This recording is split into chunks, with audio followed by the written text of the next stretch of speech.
Crime scene. It's gonna be a crime scene.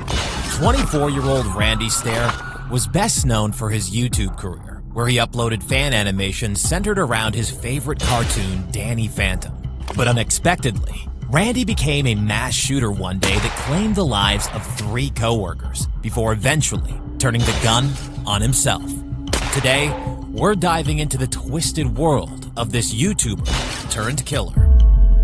Randy started showing signs of mental illness in middle school. Whenever his English teacher asked him to write a story, the main characters usually ended up being killed in some way. I must have wrote like 4 or 5 stories where the character got killed at the end. Unfortunately, nobody thought much of it at first. But by the time he got into high school, he was wrestling with suicidal thoughts on top of the homicidal urges. It probably would have been clear to anyone close to him that something was off, but he refused any kind of therapy, believing it would alter who he was. And like many mass shooters, Randy had a lengthy manifesto. But what made his different was how he chose to share it. See, most killers leave behind a journal, either digital or handwritten, and some of them record vlog-style videos a short time before they set their plan into motion.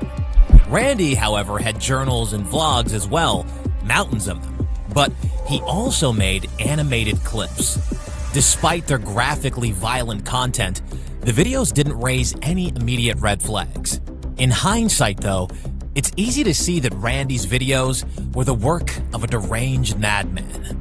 The last of them, called the Westboro High School Massacre, was eerily reminiscent of the Columbine shooting.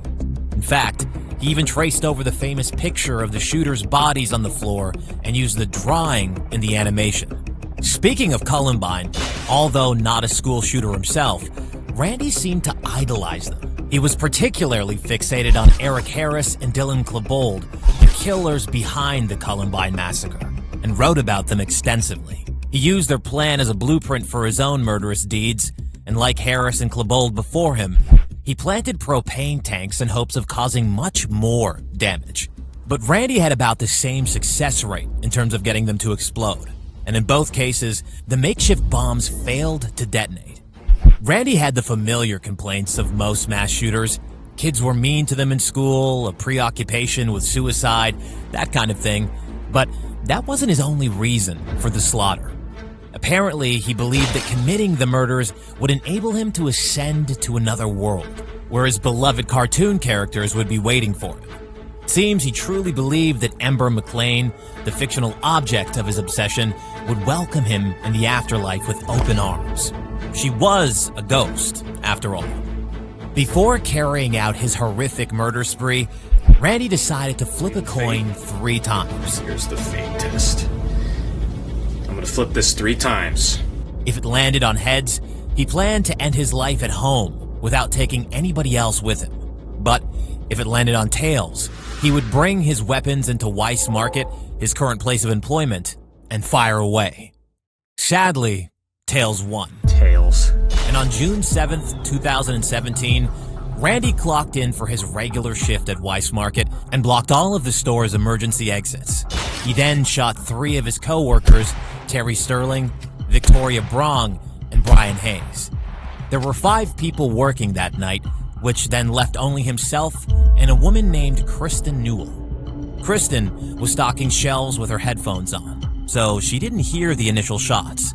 She remained completely oblivious as Randy walked up behind her and stood there. He watched her until she turned to walk down another aisle, and then he began firing at random objects in the store. Kristen, finally realizing what was happening, ran into the back room to call the police. Meanwhile, Randy tweeted out his links to various manifestos, and then took his own life. When it was all said and done, Kristen would be the only survivor.